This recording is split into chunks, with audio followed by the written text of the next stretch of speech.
नमस्कार, मैं हूं संदीप चौधरी। आज हम बात करने वाले हैं किसान बिल की। अब वो कानून की शक्ल अख्तियार करने वाला है क्योंकि दोनों सदनों में, लोकसभा राज्यसभा में, ये पास हो चुका है। अब राष्ट्रपति की संस्तुति, उनकी असेंट की जरूरत बाकी है, तो ये कानून बनेगा।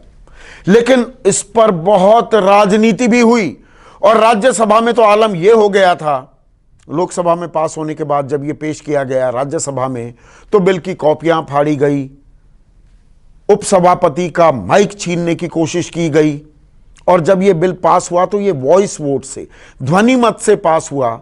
इस पर बाकायदा डिवीजन ऑफ वोट्स नहीं हुई। विपक्ष आरोप लगा रहा है कि नहीं, सरकार के पास माकूल संख्या ही नहीं थी, इसीलिए यह तरीका अपनाया गया। 8 सांसद निलंबित हैं, उन्होंने जो किया संसद में वो अपने आप में निंदनीय है, उस पर भी हम चर्चा करेंगे। लेकिन पहली बार आपको दरअसल आंकड़ों के साथ यह समझाने की कोशिश करेंगे कि रविवार की सुबह राज्यसभा में जो हुआ वो क्यों हुआ, और ये आंकड़े पेश करेंगे मेरे सहयोगी सुकेश रंजन। इन्हीं की पैनी निगाह इस बात पर पड़ी है। सुकेश, आरोप ये लग रहे हैं, सरकार कह रही है किसानों के हित में है, हमारे पास नंबर्स है और हमने पास कराया। विपक्ष कह रहा है दरअसल रविवार की सुबह आपके पास नंबर्स नहीं थे। कहानी क्या है, आंकड़े क्या कहते हैं? देखिए, पहले तो संसदीय परंपरा क्या है उससे शुरू करता हूं। पार्लियामेंट्री प्रोसीजर है कि कोई एक सांसद भी डिवीजन ऑफ वोट्स मांगता है तो इट्स एक्सपेक्टेड कि डिवीजन होगा।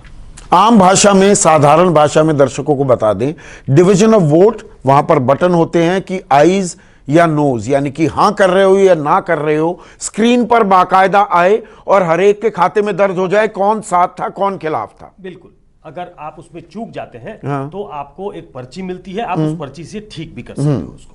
डिवीजन ऑफ वोट्स का मतलब है कि वोटों का डिवीजन करा के देख लीजिए कौन हाँ में है, कौन ना में है, बिल की स्थिति क्या है।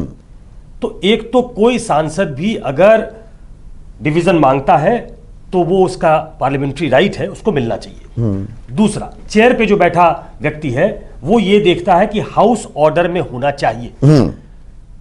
डिवीजन ऑफ वोट्स के लिए हाउस को ऑर्डर में होना जरूरी है। सभी लोग अपनी जगह से ही मतदान कर सकते हैं। थोड़ा टेक्निकल हो सकता है लेकिन आपके लिए नहीं, ये जरूरी है, दर्शकों को पता होना चाहिए। पे बैठ के ही वोट दे सकते हैं। आप देखते होंगे संसद में, अगर आपने कुछ लाइव देखा होगा वहां से टेलीकास्ट, तो जब डिवीजन का टाइम आता है, वोटिंग का टाइम आता है, तो चेयर ये कहता है अपनी अपनी जगह पे बैठ जाए ताकि आपका वोट रजिस्टर होता है। इस केस में दोनों स्थितियां नहीं थी। सांसद डिवीजन ऑफ वोट्स मांग रहे थे, सिवा खड़े होकर कह रहे थे, शिवा कह रहे थे, बहुत सारे लोग मांग रहे थे, बहुत सारे सांसद मांग रहे थे, लेकिन पर वो सदन के पटल में भी वहां पर हंगामा कटा हुआ था, ऑर्डर में नहीं था। आप उपसभापति हरिवंश कह रहे थे कि जाइए सीटों पर, और वो नहीं गए, तो उन्होंने कहा हमने वॉइस वोट से करा लिया और दिख गया। ऑर्डर में होना जरूरी है डिवीजन ऑफ वोट्स के लिए। तो दोनों पक्ष से बातें कही जा रही हैं, लेकिन इसका यह मतलब नहीं है कि जनता को इस बात का अंदाजा नहीं लगना चाहिए, उसको नहीं मालूम होना चाहिए कि दरअसल नंबर्स किसके पास थे। इसीलिए यह कार्यक्रम करना जरूरी हो गया कि भाई किसके पास नंबर थे या थे नहीं, क्या या जो विपक्ष कह रहा है, या सरकार के पास नहीं थे या विपक्ष के पास थे। हम इसकी तहकीकात करते हैं। नहीं, ये इसलिए भी जरूरी हो जाती है दर्शकों, क्योंकि देखिए आम 303 सांसद हैं सिर्फ बीजेपी के लोकसभा में, तो एक आम धारणा है लोकसभा में तो जो सत्ताधारी एनडीए गठबंधन करना चाहेगा वो होगा। राज्यसभा में भी इसलिए वहां वोटिंग नहीं हुई, राज्यसभा में भी कमोवेश अब आदमियों को लगने लगा है एनडीए के पास एक कंफर्टेबल बहुमत है। लेकिन क्या हुआ, हाँ, ये बताना जरूरी है। कई ऐसे कॉन्टेंसेस बिल पे बीजेपी सेल थ्रू कर गई क्योंकि उन्हें सहयोगियों का समर्थन था, या फिर जो एनडीए में नहीं है उनका भी समर्थन था। इसको जरा तफसील से समझिए और फिर पता लगेगा कौन कितने पानी में था। पहले आपको हाउस की स्ट्रेंथ बता देते हैं। 245 है हाउस की स्ट्रेंथ संदीप, 2 वेकेंट पोजीशन है, मतलब हाउस की स्ट्रेंथ है 243। 243 में जिसके पास बहुमत है होने के लिए नंबर चाहिए, वो चाहिए 122। 122 सीधी बात। हाउस की स्ट्रेंथ 243, बहुमत के लिए चाहिए 122। बिल्कुल।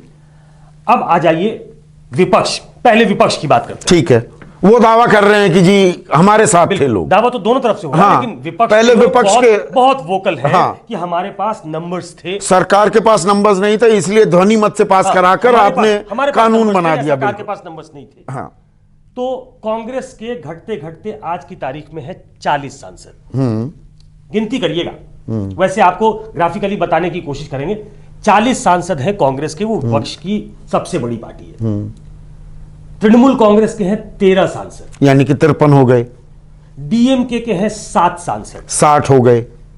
आरजेडी के हैं 5 सांसद, 65, एनसीपी के हैं 4 सांसद, 69, शिवसेना के हैं 3 सांसद, 72, समाजवादी पार्टी के हैं 8 सांसद, 80, बसपा के हैं 4 सांसद, 84, टीआरएस के हैं 7 सांसद। 91, अब जरा दूसरे खेमे वालों की तरफ भी देखिए, 91 तक पहुंचे हैं। हाँ।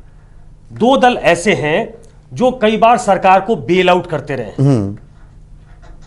वो एनडीए में नहीं है, लेकिन सरकार के सहयोगी माने जाते हैं। बीजेडी के हैं 9 सांसद, 100 हो गए। नहीं 99, 91 और 91 और 9, 91 और 9, हाँ। बीजेपी के हैं 9, बीजेडी के हैं 9, एआईडीएमके के हैं 9, 109, 109। मैं भूल गया, लेफ्ट के हैं 6, 115, जेएमएम का है 1, 116, जेडीएस का है 1, 117, मुस्लिम लीग 1, 118, केरला कांग्रेस 1, 119, पीडीपी 2। 121, पीडीपी को इस खेमे में मानूं तो 123। वो वाईएसआर के साथ जा नहीं सकते किसी भी बिल में, पर। इसलिए हाँ, इस खेमे में मानता हूं। 123, शिरोमणि अकाली दल जिनकी मंत्री ने इस्तीफा दे दिया, तो शिरोमणि अकाली दल 3, 125, 126, 125। 123 हो गए थे ना, 121 और 2 हमने टीडीपी के जोड़े। हम ग्राफिकली शायद बेहतर बना सके। हाँ। 100 मेरी जानकारी के मुताबिक हो गए 125, हाँ। और आम आदमी पार्टी के 3, 128। 28, अगर इसको इस तरीके से देखा जाए, 122 चाहिए, 128 बहुमत के दूसरी लिए, तरफ थे। 128 दूसरी तरफ थे। अब मोटे तौर पे, अब इसको देखने के बाद पर तो ये ऐसा तो लगता आप है, ये मान रहे हैं कि सबके सब वो सरकार के खिलाफ या बिल के खिलाफ वोट करते। जल्दी बहुत से लोग वॉकआउट भी कर सकते हैं। मैं उस स्थिति में आता हूं, लेकिन जल्दी से बीजेपी के सहयोगी और उनकी स्ट्रेंथ बताया था। बीजेपी अपने दम पे बहुत बड़ी पार्टी है आज की तारीख में। राज्यसभा में 86 सांसद हैं उसके, ठीक है। 5 जेडीयू के, 91, 6 वाईएसआर के हैं, 97, 4 नॉमिनेटेड हैं, 101, आरपीआई जो जिस पार्टी से मंत्री हैं 98, साहब, हाँ, उनका 1, 2, और 102 हो इंडिपेंडेंट गए। बेनिफिट ऑफ डाउट इंडिपेंडेंट दोनों देते हैं। 104, हाँ। नॉर्मली सत्ताधारी दल के साथ जाते हैं। अगर आप नॉर्थ ईस्ट की पार्टियों को जोड़ दें और साउथ की कुछ पार्टियों को जोड़ दें, अगर सब इनको दे दें, तो होता है 115। 11 उसमें जुड़ गए, 104 और 11 115। जो यहां नहीं जोड़े इस खाते में, वो उस खाते में जोड़ दिए मैंने, तो तो एक तरफ 128, एक तरफ 115। अब जो आप कह रहे थे, हाउस में 1 और 1 2 नहीं होता है, कई बार 11 होता है। हाँ। कैसे होता है इसको भी समझिए। अगर मान लीजिए कि बहुत चर्चा थी संदीप, और दर्शकों को बता दूं, कई बार जब वोटिंग नहीं होती है, पार्टी की पोजीशन क्लियर नहीं होती है, तो बड़ी उहापोह की स्थिति होती है। लोगों को पता ही नहीं होता किसने क्या रुख अपनाया, किस बिल पे। और जो छोटी पार्टियां हैं वो इसमें बचकर निकल जाती हैं, क्योंकि उनके स्टैंड का पता नहीं चलता। कई बार मैंने देखा है 8 सांसद हैं, 3 नदारद हैं। दरअसल वो 3 सरकार को पुश करने के लिए, सरकार को हेल्प करने के लिए, सरकार को बेल आउट करने के लिए। कई बार ये बसपा के साथ देखा है, कई बार ये सपा के साथ देखा है। जो आज चंद्रशेखर के बेटे नीरज शेखर हैं या सुरेंद्र नागर हैं, मैंने देखा सपा के लिए वोट करना है और बड़ी कन्वीनियंटली 2-3 सांसद गायब हैं। तो वो 2-3 सांसद जो नहीं हैं, हाँ। आप ये समझिए या तो पार्टी ने अपनी मर्जी से उनको बाहर रखा है। हाँ, वो ड्रामा भी किया जाता है ना कि विप जारी की है, यही करना होगा, उसमें से 3 गायब हैं, तो आपने सपोर्ट कर दिया। कांग्रेस बीजेपी ने विप जारी कर दिया, बाकी हो सकता है विप जारी ना करें। हाँ, हमने विप जारी नहीं किया था जी, हमने विवेक पे छोड़ा था जी, वो कुछ भी हो सकता है। हाँ। दरअसल सब मिले हुए हैं जी। हाँ, सब मिले हुए हैं जी। जी, तो इसमें आ जाइए कि जैसे एनसीपी के बारे में कहा गया कि दरअसल वो सरकार को बेल आउट करना चाहती थी। अब वो लास्ट मिनट पे बहुत कड़ा बयान आया है कि बिल्कुल अफवाह फैलाया जा रहा है, हम इस बिल के सख्त खिलाफ है, इसको सेलेक्ट कमेटी में भेजा जाना चाहिए, हम इस बिल की मुखालफत करते हैं। तो चलिए उनको नहीं मानते हैं कि वो बाहर जाते, लेकिन शिवसेना बहिर्गमन कर गई थी लोकसभा से। अब हो सकता है कि वहां वोट देने से कुछ बनता नहीं तो बहिर्गमन कर गए थे, लेकिन शिवसेना चूंकि एक नेचुरल एलाई के तौर पे देखी जाती है और ये कहा जाता है कि कई ऐसे इश्यूज हुए हैं जिसमें शिवसेना का स्टैंड अलग होता है, राम मंदिर पे अलग है। हो सकता है फार्म इशू पे वो कांग्रेस गठबंधन के साथ होती जिसके साथ सरकार चला रही है, लेकिन चलिए शिवसेना पे बाद में आते हैं। दो बड़ी पार्टियां जो नॉर्मली विपक्ष के साथ नहीं जाती हैं वो है बीजेडी और एआईडीएमके। बिल्कुल। अब आप 9 और 9 18 अगर ये बहिर्गमन कर जाते, मतलब सदन से बाहर चले जाते। भाई ये कह रही है ना बीजेडी कि देखिए हमें ये बिल बड़ा क्रांतिकारी है, बड़ा अच्छा है, पर डिटेलिंग में हमें दिक्कत है, इस फॉर्म में हम पास नहीं कर सकते।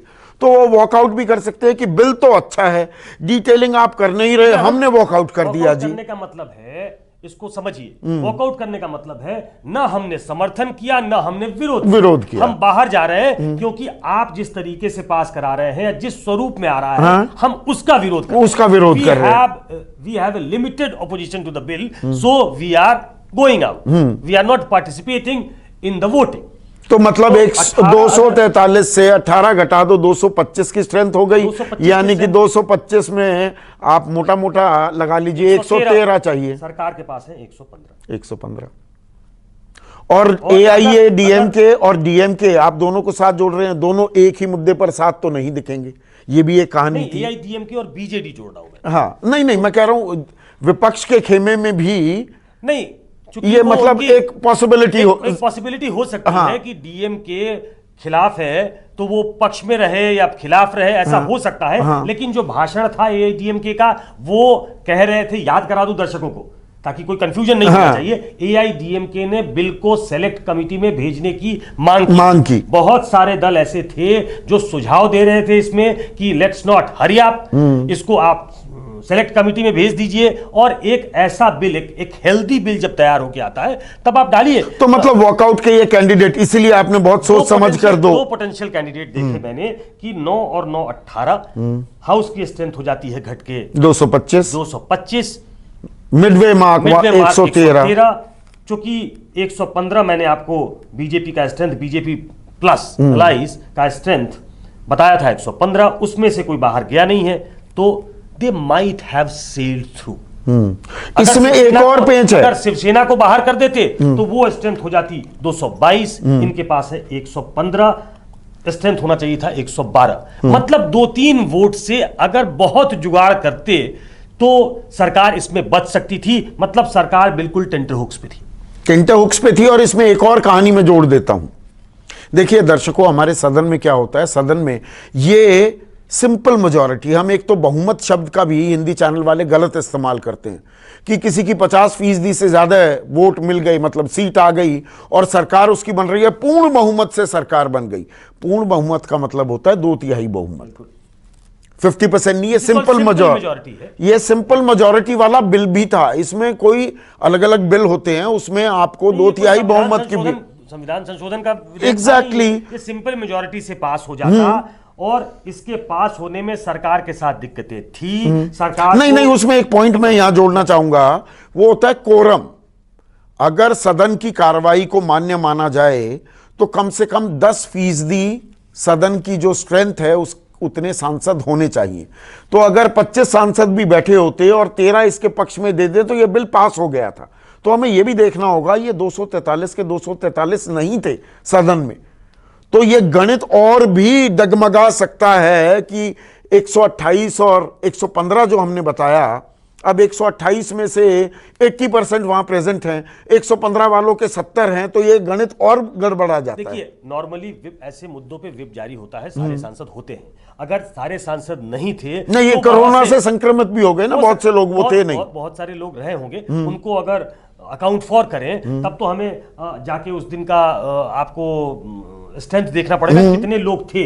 मैं हाउस की स्ट्रेंथ जो है उसके हिसाब से बता रहा हूं, हाउस की स्ट्रेंथ पे कौन कहां टिकता। मैं एक जनरल बात कर रहा हूं कि हाउस की स्ट्रेंथ 243 है, 243 में 122 बहुमत की संख्या है, और जिस तरीके का कॉम्पोजिशन था हाउस में, वो बहुत ही वो किसी भी तरफ जाने का, अगर सरकार ने कुछ डैमेज कंट्रोल नहीं किया होता। देखिए, बीजेडी एक अग्रेरियन स्टेट है, वो मुझे नहीं मालूम कि वो वॉकआउट करते या खिलाफ वोट कर सकते थे, खिलाफ भी वोट कर सकते थे। उन्होंने ठेका नहीं लिया एनडीए को बेल आउट करने का। वो नवीन पटनायक महदूद हैं उड़ीसा तक, उनके दिमाग में सिर्फ उड़ीसा होता है। वो उड़ीसा में कोई ऐसा गलत मैसेज नहीं देना चाहेंगे जिससे वो डॉक में खड़े हो जाए। तो मुझे मालूम नहीं बीजेडी क्या करती, लेकिन जुगाड़ करके क्या बीजेडी को बहिर्गमन करा सकते थे, एआईडीएमके को बहिर्गमन करा सकते थे बिना अपने, और तब भी ये नेक टू नेक पोटेंशियल अपने कुछ। मैं इसीलिए कह रहा हूं कि उसमें भी कितने लोग वहां प्रेजेंट इन वोटिंग, तो वो भी एक खेल हो सकता था। तो ये हमने आपको समझाने की कोशिश की। एक लास्ट कमेंट पर चाहूंगा, 8 सांसद निलंबित भी हुए, गांधी की प्रतिमा के नीचे पूरी रात जगे रहे, सुबह सुबह हरिवंश बाबू उनके पास पहुंच गए चाय लेने के लिए। चाय पर प्रधानमंत्री ने ट्वीट भी कर दिया कि देखिए कितने महान इंसान हैं, ये चाय पिलाने जा रहे हैं जिन्होंने इनके साथ बदतमीजी की। अहमद पटेल कहते हैं कि चाय नहीं न्याय चाहिए।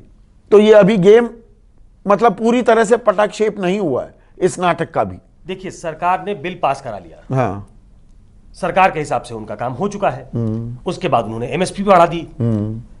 जिस एमएसपी पे सवाल उठ रहा था, सरकार ने ये नैरेटिव क्रिएट करने अभी फसल कटी नहीं है, नई फसल का घोषणा कर दी गई, ये भी पहली बार हुआ है। ये कॉन्फिडेंस जनरेट करने के लिए था। ये सरकार ने बिल्कुल आनन फानन में फैसला लिया, क्योंकि एक सरकार, आज पूरे अखबार में पूरे पन्ने का एडवर्टीजमेंट है, आपने देखा होगा संदीप, कि क्या झूठ है क्या सच है, आप देख लीजिए। देखिए, सरकार इसमें डॉक पे है, उसको लग रहा है कि सारी पार्टियां मिलकर सरकार को कटघरे में खड़ा कर एमएसपी के दाम बढ़ाकर आंदोलन ठंडा करने की कोशिश है। एमएसपी का दाम बढ़ाकर उन्होंने एक एंडोर्समेंट देने की कोशिश की है कि अगर एमएसपी हटाना ही होता तो दाम क्यों बढ़ाते, मतलब नहीं था। तो सरकार बहुत संजीदा तरीके से दिखना चाहती है किसानों के मसले पे। उन्होंने अपना बिल पास करा लिया है। जिन लोगों ने विरोध का मन बनाया था, उनको राजनीति भी करनी है, उनको खड़े दिखना भी है, तो वो संसद में भी हैं, संसद के अंदर भी विरोध कर रहे हैं। और इसलिए राज्यसभा, मुझे लगता नहीं है कि जब तक अब सदन चलेगा तब तो विपक्ष वहां रहेगा। उन्होंने बहिर्गमन का फैसला कर लिया कि हम सब बाहर जा रहे हैं विरोध में। आप करो जी, आप जब जो करना चाह रहे हैं कर ही रहे हैं, तो आप ही करिए, हम नहीं साक्षी बनेंगे। हम इस हाउस के हिस्सा नहीं होना चाहते जिसमें आप जबरदस्ती एक इंपॉर्टेंट बिल को पास कर लेते हो बाय हुक और बाय क्रोक। आप जो सांसद विरोध करते हैं उनको आप बाहर का रास्ता दिखा देते हो। सरकार की तरफ से साफ नहीं, पर वो भी मेज पर खड़े हुए और माइक फाड़ने की, उखाड़ने की कोशिश की। ऐसी बहुत दिन के बाद तस्वीर देखने को मिली है, विधानसभाओं में देखा है हमने, उत्तर प्रदेश में, हाँ, राज्यसभा में, विधानसभा में जब केसीनाथ त्रिपाठी चेयर पे थे, तब लोगों को ये सीन याद है कि माइक उखाड़ के लोगों ने फेंका था और कई विधायक जो है वो छुपने के लिए अंदर घुसकर बैठ गए। वो आरजेडी के राज्यसभा में हमने देखा, उनका नाम मैं भूल रहा हूं, राजनीति प्रसाद ने बिल फाड़ा था, पर माइक उखाड़ना, टेबल पर मेज पर चढ़ जाना, वो काम वो बिल्कुल ठीक नहीं था। और उसको, उस खाई को पाटने की कोशिश की। एक सहज व्यक्ति हैं हरिवंश बाबू, तो हरिवंश बाबू चले गए चाय लेकर,